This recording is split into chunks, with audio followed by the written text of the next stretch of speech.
Qui voudrait changer de boîte? Et examinons la question avant d'y répondre. Pour vous donner le change, je vous dirais qu'il est question de changement de boîte et non d'échange. Même si ce genre de pratique nous arrange et nous rappelle le troc ou l'échange de nos frocs. Entendons-nous bien sur l'objet de la question. Est-ce que c'est de changement qu'il s'agit ou de rangement? Et c'est pas une question purement romantique, mais un véritable problème sémantique parce que la boîte est une cassette qui a plusieurs facettes. Oh, ma cassette. Où est passée ma cassette? Se demande l'avare qui veut pas régler sa dette. Une boîte. C'est en même temps, comme disent tous les boiteux, un contenant et un contenu. Un contenant qui contient des choses et d'autres importantes. Ou sans importance. Incidentes. Ou sans incidence. Une boîte. Une boîte est de prime abord un contenant un peu rigide sur les bords, en bois, comme le suggère la voix qui prononce le mot boîte. Boîte, soit. Mais elle peut être tout aussi bien en carton, en acier, en métal, en argent ou en or, comme la boîte de Pandore, qui contient tous les biens, mais aussi tous les maux qui puissent exister. À n'ouvrir sous aucun prétexte, sous peine de voir le mal surgir un peu partout.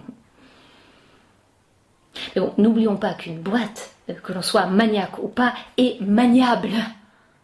On peut la poser sous ou sur une table, elle est transportable. Donc on peut toujours partir avec et revenir dessus.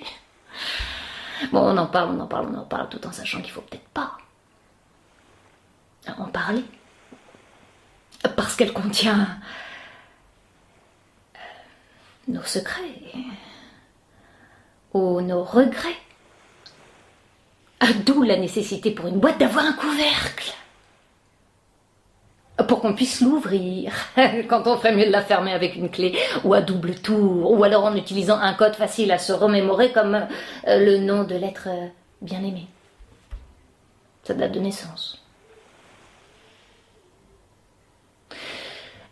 Parce que la boîte qui précède et crée toutes les boîtes, c'est ma boîte crânienne. C'est la source de tous les rangements et de tous les dérangements. Je l'ouvre lorsque je dis vrai. Et je la découvre lorsque je mens. Et c'est cette cavité qui me sert de centre de gravité pour envelopper ma pensée ou développer mon activité et que les têtes de veau nomment cerveau. D'où l'idée d'une boîte à idées qu'on utilise pour se frayer un chemin sans difficulté. À telle enseigne que je me demande s'il n'est pas plus facile de changer d'idée que de changer de boîte, de raison plutôt que de maison. Cela revient moins cher. Quel miroir aux alouettes. Dès que je parle de boîte, je songe tout de suite à une boîte d'allumettes, avec le désir sournois d'en craquer une pour les brûler toutes, comme les étapes sur le chemin de la vie, où l'on a du mal à distinguer les mouettes et les chouettes. C'est ce qu'on appelle un casse-tête, ou si vous préférez un casse-noisette. Non, cela fait ressortir un autre trait sémantique avec un accent comique et non tonique quand on dit qu'on met quelqu'un en boîte. On veut dire que l'on se paye sa tête, qu'on le croque ou que l'on s'en moque. Mais à chacun selon sa boîte. Et à chacun sa boîte.